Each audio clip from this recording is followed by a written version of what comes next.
بسم اللہ الرحمن الرحیم۔ السلام علیکم۔ یہ کاشانہ بصیرت کا چینل ہے اور آپ جو کتاب سماعت فرما رہے ہیں اس کا نام ہے سخن، استاد شہید مرتضیٰ مطہری کی لکھی ہوئی، پارٹ نمبر 24۔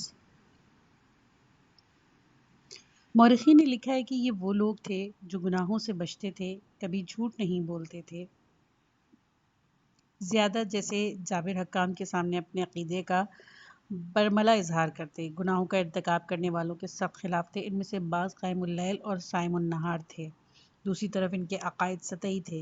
خلافت کے متعلق ان کا اعتقاد تھا کہ یہ ضروری نہیں کہ کوئی خلیفہ ضرور ہو، قرآن موجود ہے، لوگوں کو اس پر عمل کرنا چاہیے۔ ابن ابی الحدید کہتا ہے کہ بعد میں نے جب ان لوگوں کو دیکھا کہ کسی رئیس اور سربراہ کے بغیر ان کا کام نہیں چلتا تو انہوں نے اپنا عقیدہ بدل لیا اور عبداللہ بن وہب راسبی کی بیعت کر لی، جو انہی میں سے ایک تھا، بوجہ کم عقلی کے یہ اپنے عقائد میں تنگ نظر تھے۔ اکثر خوارج مسلمانوں کے سب فرقوں کو کافر سمجھتے تھے، ان کے ساتھ نماز نہیں پڑھتے تھے، ان کے ہاتھ کا ذبیحہ نہیں کھاتے، ان کے ساتھ شادی بیاہ نہیں کرتے، عمل جزو ایمان سمجھتے ہیں، اسی لیے تنگ نظر ہیں۔ گناہ کبیرہ کا مرتکب کو کافر قرار دیتے ہیں اور کہتے ہیں ہمارے سوا سب کافر اور جہنمی ہیں۔ در حقیقت خوارج اپنے خیال میں امر بالمعروف اور نہی عن المنکر کے لیے اٹھے تھے۔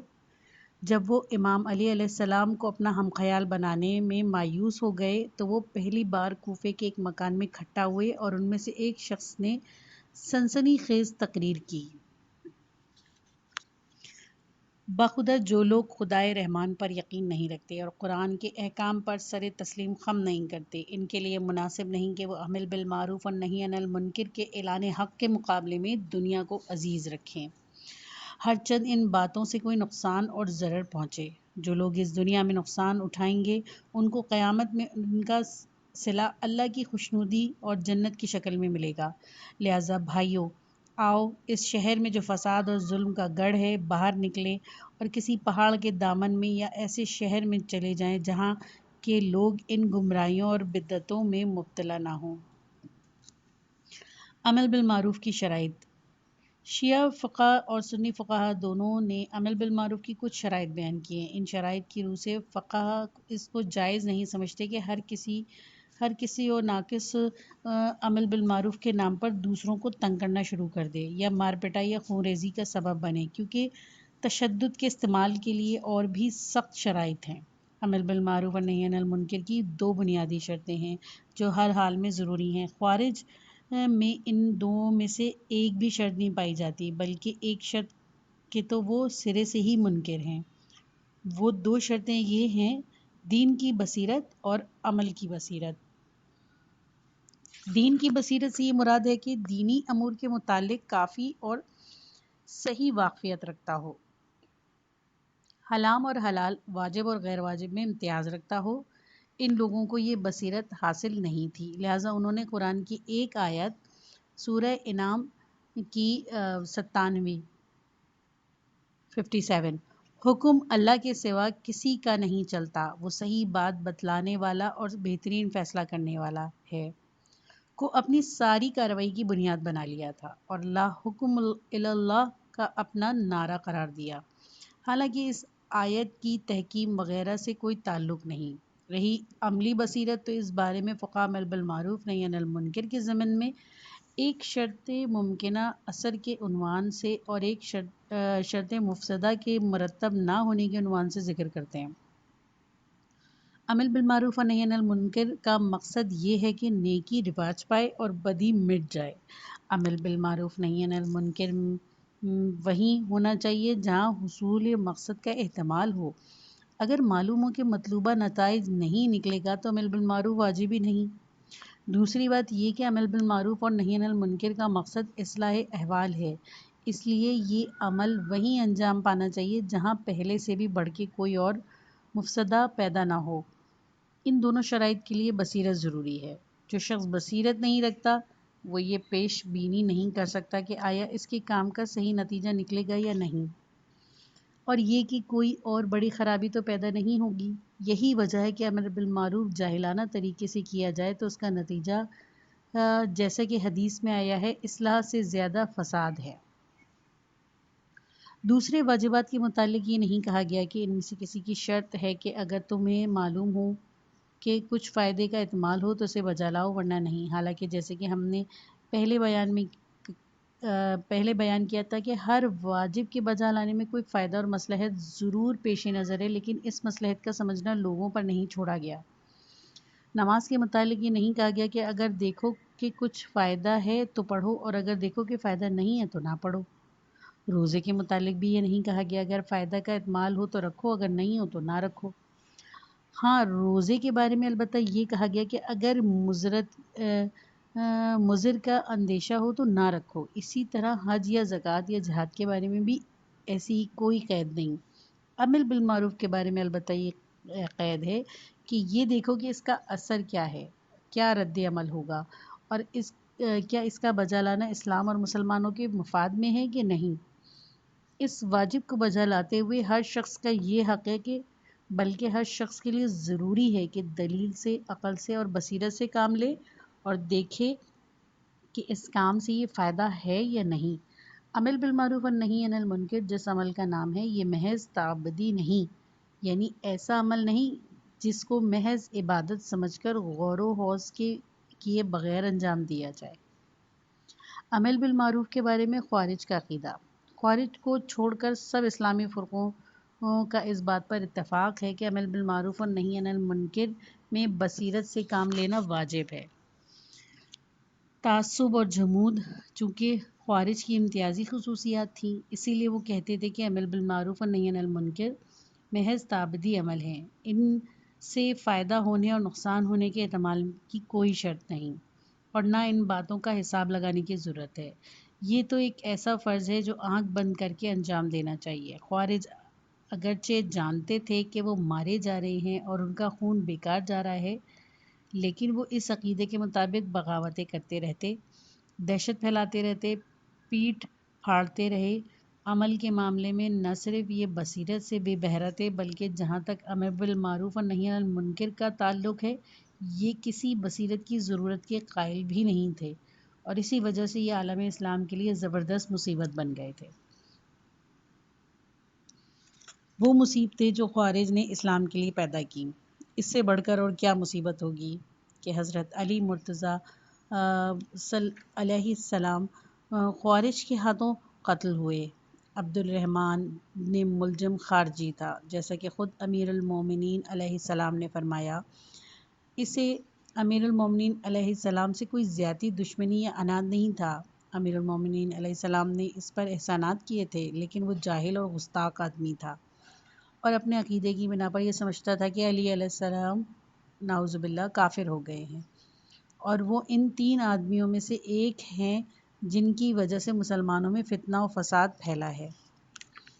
لہٰذا مکے میں اس نے 2 اور آدمیوں کے ساتھ مل کر یہ طے کیا کہ ایک ہی شب میں ان تینوں یعنی علی، معاویہ اور عمرو بن عاص کو ایک ساتھ ہی ٹھکانے لگا دیا جائے گا۔ اس کام کے لیے انہوں نے 17 یا 19 رمضان کی رات مقرر کی۔ یہ رات کیوں معین کی؟ ابن ابی الحدید کہتا ہے، تم کو تعجب ہوگا کہ عقیدے کے تعصب کے ساتھ اگر یہ جہالت شامل ہو جائے تو دونوں مل کر کیا آفت ڈھاتے ہیں۔ وہ کہتا ہے کہ انہوں نے اس رات کا انتخاب اس لیے کیا تھا کہ یہ ایک مبارک رات ہے اور عبادت کی شب ہے۔ چونکہ وہ اس جرم کو بھی عین عبادت سمجھتے ہیں، اس لیے انہوں نے اس مبارک رات کا انتخاب کیا۔ لا حکم الا اللہ کا ان کا نعرہ بن گیا۔ علی علیہ السلام جانتے تھے کہ یہ بیچارے بدبخت غلط فہمی میں مبتلا ہیں، اسی لیے اس کے باوجود کہ وہ آپ کو تنگ کرتے رہتے، آپ نے ان پر سختی روا نہیں رکھی، یہاں تک کہ حکم دیا کہ میرے بعد خوارج کو قتل نہ کیا جائے، یعنی میرے بعد ان کو قتل مت کرنا۔ ان میں معاویہ اور اصحاب معاویہ میں فرق ہے۔ یہ حق اور دیانت کے خواہاں ہیں، لیکن چونکہ جاہل اور بدتمیز ہیں اسی لیے غلط فہمی میں مبتلا ہو گئے ہیں۔ اس کے برخلاف معاویہ، عمرو ابن العاص اور ان کے ساتھی شروع ہی سے دنیا طلبی میں پڑے ہوئے ہیں، چنانچہ ان کو دنیا مل گئی۔ یہ لوگ عموماً علی علیہ السلام کی تکفیر کرتے، لیکن چونکہ یہ جاہل تھے اسی لیے علی علیہ السلام نے بیت المال سے ان کا وظیفہ تک بند نہیں کیا۔ یہ لوگ معمولاً مسجد میں آتے اور ایک طرف بیٹھ جاتے تھے۔ کبھی ایسا ہوتا تھا کہ حضرت خطبہ پڑھ رہے ہوتے تھے اور یہ آواز کستے تھے، لا احکم الا اللہ کبھی کہتے، اور الحکم للہ لا لک یا علیو۔ ایک دفعہ علی علیہ السلام نماز پڑھا رہے تھے اور قرات میں مشغول تھے۔ اس وقت ایک خارجی بھی موجود تھا اور اس نے یہ آیت پڑھی، آپ کو اور آپ سے پہلے جو ہوئے ہیں ان کو بذریعہ وحی بتلا دیا گیا ہے کہ اگر تم نے شرک کیا تو تمہارے سب اعمال بیکار ہو جائیں۔ اس کی کہنے کا مطلب یہ تھا کہ علی علیہ السلام نعوذ باللہ تم کافر و مشرک ہو گئے، چونکہ حکم یہ ہے کہ جب قرآن کی تلاوت کی جائے تو خاموش ہونا چاہیے، لہٰذا علی خاموش ہو گئے۔ جب اس نے یہ آیت پوری کر لی تو پھر قرات شروع کی۔ اس شخص نے دوبارہ یہی آیت پڑھی، علی علیہ السلام پھر خاموش ہو گئے۔ آپ نے پھر تلاوت شروع کی ہی تھی، اس نے تیسری بار یہ آیت پڑھی، اس دفعہ بھی علی خاموش ہو گئے۔ جیسے ہی اس نے یہ آیت پوری کی، علی علیہ السلام نے سورہ روم کی آخری آیت پڑھی۔ ترجمہ: آپ صبر سے کام لیں، بے شک اللہ کا وعدہ سچا ہے، اور جو یقین نہیں کرتے وہ آپ ان کی باتوں سے مشتعل نہ ہوں۔ اس کے بعد اس شخص نے اپنی آیت نہیں دہرائی اور خاموش ہو گیا۔ خوارج کی سخت گیری نے عجیب خوف و ہراس پھیلا دیا تھا۔ حکم اللہ کے فقرے سے دلوں پر خوف طاری ہو جاتا تھا۔ عبد الرحمن ابن ملجم کوفہ آیا، دو اور اپنے ہم عقیدہ و ہم مسلک تلاش کیے اور مقرر رات تینوں نے مسجد میں بسر کی۔ جب اس نے حضرت علی علیہ السلام کے سر مبارک پر وار کیا، ایک آواز سنائی دی اور تاریکی میں آنکھوں کے سامنے بجلی کوند گئی۔ آواز تھی لا حکم الا اللہ اور بجلی تھی تلوار کی چمک۔ اسلام میں حقوق انسانی کی بنیاد۔ آج رمضان کی 21ویں شب ہے۔ یہ عبادت کی رات بھی ہے اور شہادت کی رات بھی۔ اللہ کے مخلص بندے مولا متقیان امیر المومنین علیہ السلام کی شب شہادت، یہ شب قدر اور جاگنے کی رات ہے۔ ہم سب کی کامیابی اور خوشحالی کی طلبگار خدائے متعال سے دعا کرتے ہیں کہ وہ ان تمام راتوں میں سب کو عبادت کرنے، پیمان عبودیت کی تجویز کرنے کی توفیق عطا فرمائے، آمین۔ ہم دراصل عدل کے بارے میں گفتگو کر رہے تھے، جو دین کا اسلام کا ایک اہم رکن ہے۔ دنیا اسلام میں اس اصول نے اپنی ایک تاریخ ہے۔ وہ ابتدا میں عدل الہی کی بحث کی تھی، لیکن پھر سلسلہ سماجی انصاف تک جا پہنچا اور بات یہاں تک بڑھی کہ جس انصاف کا اللہ تعالیٰ نے حکم دیا اور کہا ہے لوگوں کے باہمی تعلقات انصاف اور ایک دوسرے کے حقوق کی رعایت کی بنیاد پر قائم ہوں اور کوئی کسی کے ساتھ ظلم و زیادتی نہ کرے۔ آیا ان حقوق کی بالذات اور فی الواقع کوئی حقیقت ہے یا نہیں؟ اس سے قطع نظر کہ شارع اسلام نے کیا حکم دیا ہے اور کیا حقوق بیان کیے ہیں، کیا ان حقوق کا اپنا کوئی وجود ہے اور کیا اسلام نے انہی حقوق کو بیان کیا ہے اور انہی کی وضاحت کی ہے جو واقعہ میں پہلے سے موجود تھے، اور کیا عدل و انصاف کا یہی مطلب ہے کہ لوگوں کو ان کے حقوق کی رعایت اور حفاظت کی جائے جو فی الواقع ان کے حقوق ہیں، یا یہ صورت ہے کہ اگر دینی احکام سے قطع نظر کر لیں تو حق و انصاف ضروری نہیں رہتے؟ حق و انصاف کا وجود محض دینی احکام کا مرہون منت ہے۔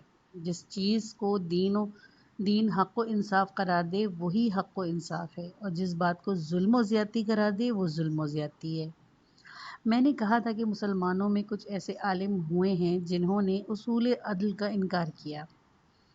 ان کے نزدیک اللہ تعالیٰ کی ذات اپنے تکوینی اور تشریعی نظام میں اس اصول سے بالا تر ہے۔ اس کے افعال اور احکام ہرگز کسی قانون کے پابند نہیں، ان کے لیے کوئی قاعدہ مقرر نہیں۔ اللہ جو کچھ کرتا ہے وہی حق و انصاف ہے، یہ نہیں کہ وہی کرتا ہے جو حق و انصاف ہو۔ اس طرح اس کے احکام خود حق و انصاف ہیں، یہ نہیں کہ اس کے احکام حق و انصاف کے تابع ہوں۔ اس سے ان علماء نے یہ نتیجہ نکالا کہ نظام عالم میں کوئی ایسی بات نہیں جس کی بنا پر یہ ناممکن ہو کہ کسی شخص کو کمال اطاعت اور نیکوکاری کے باوجود آخرت میں عذاب دیا جائے، یا کسی گناہگار کو اس کے سخت گناہوں اور انتہائی سرکشی کے باوجود جنت میں بھیج دیا جائے۔ اسی طرح اس میں بھی کوئی امر مانے نہیں کہ کچھ لوگ بغیر کسی وجہ سے کہ اس دنیا کی تمام نعمتوں سے نواز دیے جائیں اور کچھ دوسرے لوگ قطعاً محروم رہیں، لیکن کیونکہ عدل اور ظلم کوئی حقیقی اور عقلی چیز نہیں بلکہ ان کا وجود حکم شریعت کے تابع ہے۔ شریعت جو حکم دے وہ عین انصاف ہے۔ جیسے کہ میں نے کہا تھا کہ چونکہ اس سوچ کا ظاہری پہلو یہ تھا کہ شریعت عقل کی تابع ہے اور عقل قانون کی پابند نہیں، اسی لیے عوام الناس نے اسے ایک طرح سے شریعت کی عظمت اور اس کی اہمیت کا اعتراف سمجھا، اور عوام پسند ہونے کی وجہ سے یہ سوچ تیزی سے مقبول ہوئی اور عالم اسلام میں ایک زبردست لہر پیدا ہو گئی۔ بحث عدل کا بنیادی نتیجہ۔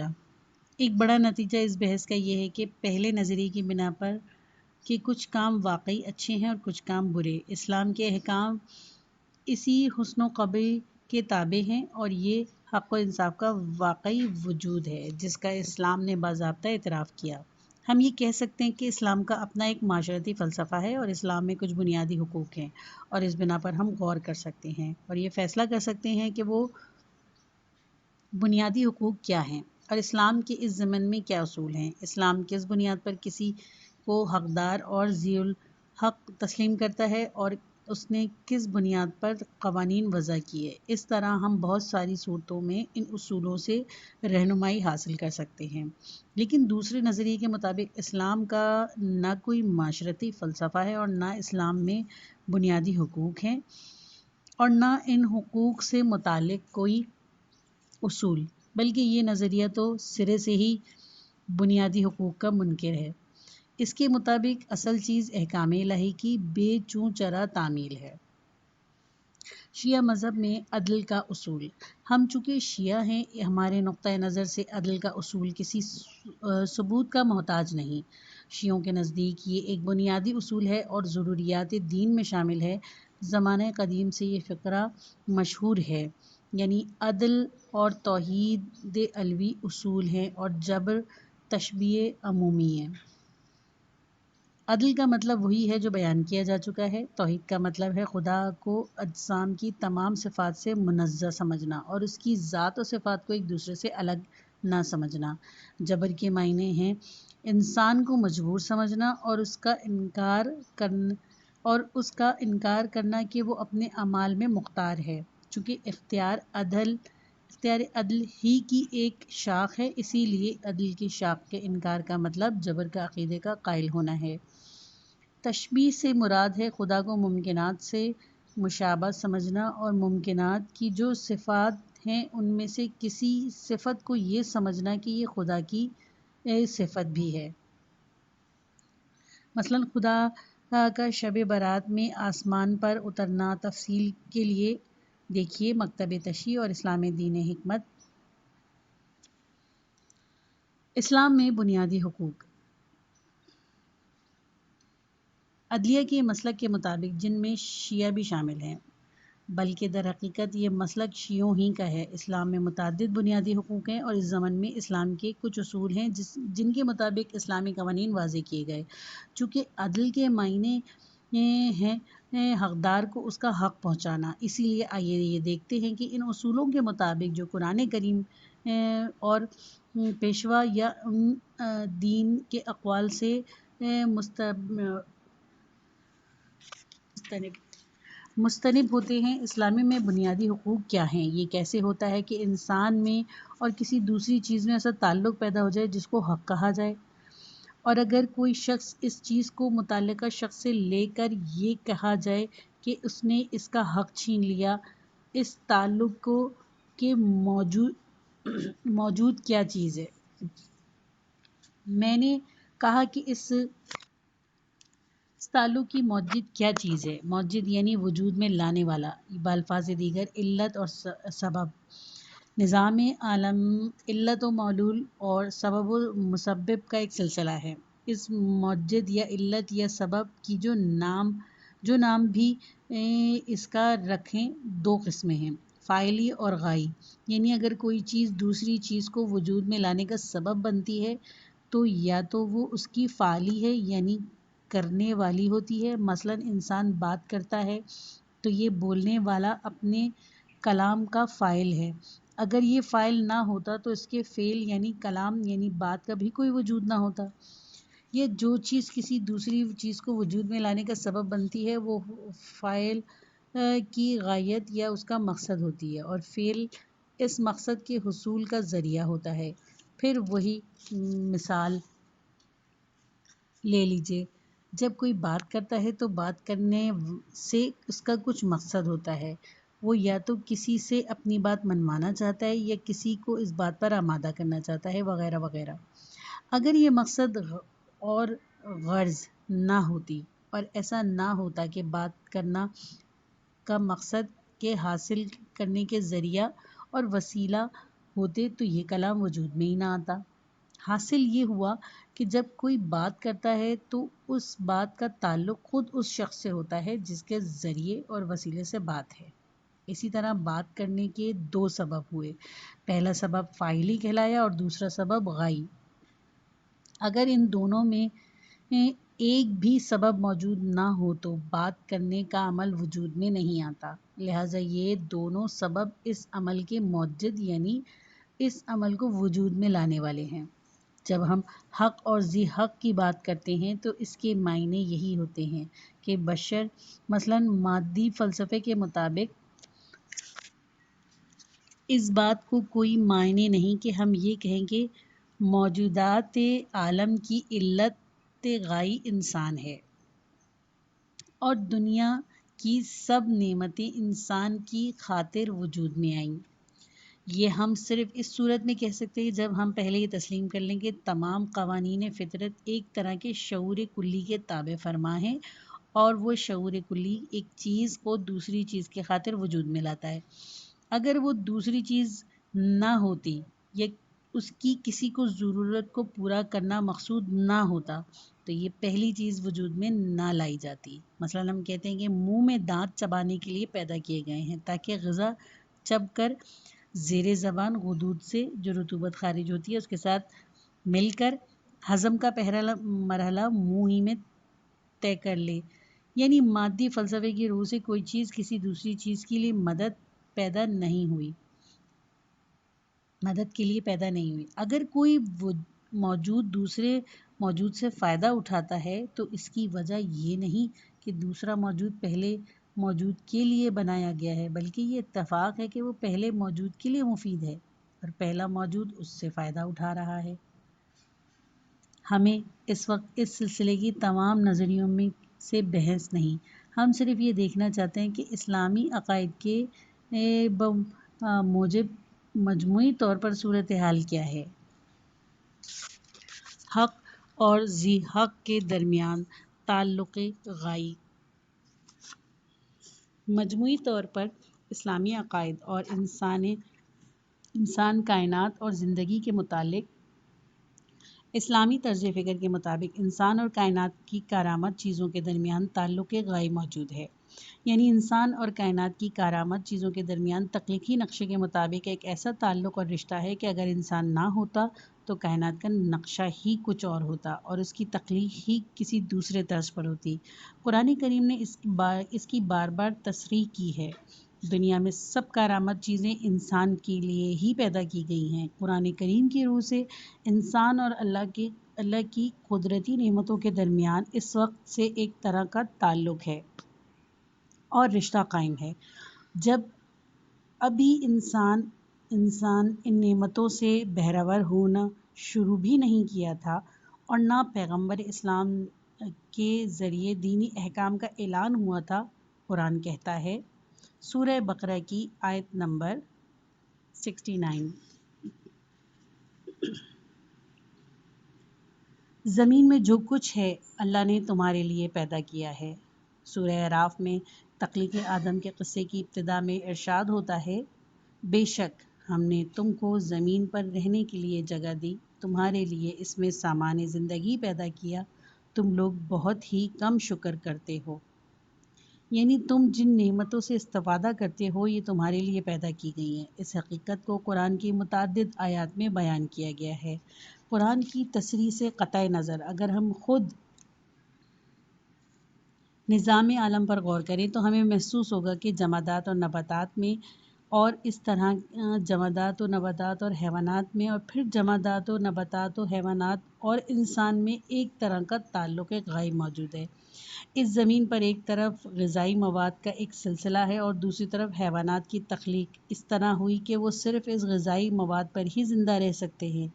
اگر وہ غذائی مواد نہ ہو تو ان کے زندہ رہنے کی کوئی صورت نہیں۔ اب یہ کہا جا سکتا ہے کہ کائنات کی مجموعی نظام میں غذائی مواد اور انسانوں اور دوسرے جانداروں کے تغذیے کے نظام کی ساخت میں کوئی تعلق موجود نہیں، اور ان دونوں میں طابق محض اتفاقی ہے۔ علماء حیاتیات کہتے ہیں کہ زندہ موجودات کے بارے میں علت غائی کے اصول کا کسی طرح انکار ممکن نہیں۔ غذائی مواد اور تغذیہ کے نظام میں تعلق اور ربط ضروری ہے، خواہ ہم یہ کہیں گے کہ غذائی مواد تغذیہ کی ضرورت کے مناسبت سے پیدا کیا گیا ہے، یا یہ کہیں کہ تغذیہ کا نظام اس طرح بنایا گیا ہے کہ وہ موجود غذائی مواد سے فائدہ اٹھا سکے۔ بہرحال میں دونوں میں تعلق غائی اور طابقت ضرور ہے۔ اس سے کچھ فرق نہیں پڑتا کہ اگر ہم یہ کہیں کہ اگر انسان یا حیوانات کو اس کی ضرورت نہ ہوتی تو یہ غذائی مواد موجود نہ ہوتا، تو انسان کی بناوٹ کچھ اور ہوتی۔ بہرحال موجودہ تخلیقی نظام سے تو صاف ظاہر ہے کہ یہ دونوں ایک دوسرے کے لیے پیدا کیے گئے ہیں۔ لہٰذا معلوم ہوا کہ غذا سے استفادے کا حق قانون آفرینش نے دیا، جس کا وجود قانون شریعت سے پہلے سے ہی ہے، اور چونکہ دونوں قانون اللہ ہی کی طرف سے ہیں اسی لیے اللہ نے دونوں کو ایک دوسرے سے ہم آہنگ کر دیا۔ ایسا نہیں کہ قانون فطرت کچھ اور طرح کا ہو اور قانون شریعت کچھ اور طرح کا۔ قرآن کریم کی ایک اور آیت میں دونوں قوانین کا ذکر ہے۔ سورہ روم کی آیت نمبر 30، تم اپنا رخ یکسو ہو کر اس دین محکم کی طرف رکھو، یہ وہ سرشت و فطرت ہے جس پر اللہ نے لوگوں کو پیدا کیا، یہ قانون فطرت تغیر ناپذیر ہے۔ قرآن میں جو کچھ آیا اس سے قطع نظر بھی یہ تخلیقی نظام اس بات کا گواہ ہے کہ انسان اور دنیا کی نعمتیں ایک دوسرے کے لیے پیدا کی گئی ہیں۔ ذرا اس بچے کو دیکھیے جو بطن مادر سے ابھی پیدا ہوا ہے، اس نوزائیدہ کا کیا حال ہے؟ کیا یہ اپنی خوراک خود تلاش کر سکتا ہے؟ کیا یہ کھا سکتا ہے؟ کیا اس کا معدہ کسی قسم کی غذا کو ہضم کر سکتا ہے؟ دوسری طرف یہ دیکھیں کہ کس طرح خداوند عالم نے ماں کے سینے پر غذا کے دو سر چشمے پستانوں کی صورت میں رکھ دیے۔ جیسے جیسے بچے کی پیدائش کا وقت نزدیک آتا ہے، آہستہ آہستہ حیرت انگیز طور پر بچے کے نظام ہضم کے مناسب غذا وہاں بننا شروع ہو جاتی ہے، اور جیسے ہی بچہ پیدا ہوتا ہے وہ اس تیار شدہ غذا سے فائدہ اٹھانا شروع کر دیتا ہے۔ کیا یہ کہا جا سکتا ہے کہ بچے کی ضرورت اور دودھ کی عجیب حیرت انگیز بناوٹ میں کوئی تعلق نہیں؟ کیا ماں کے مخصوص طرز کے سرے پستانوں اور بچوں کے ننھے منھے ہونٹوں کی بناوٹ میں کوئی مناسبت نہیں؟ کیا اس کا یہ مطلب نہیں کہ ماں کا دودھ بچے ہی کا حق ہے؟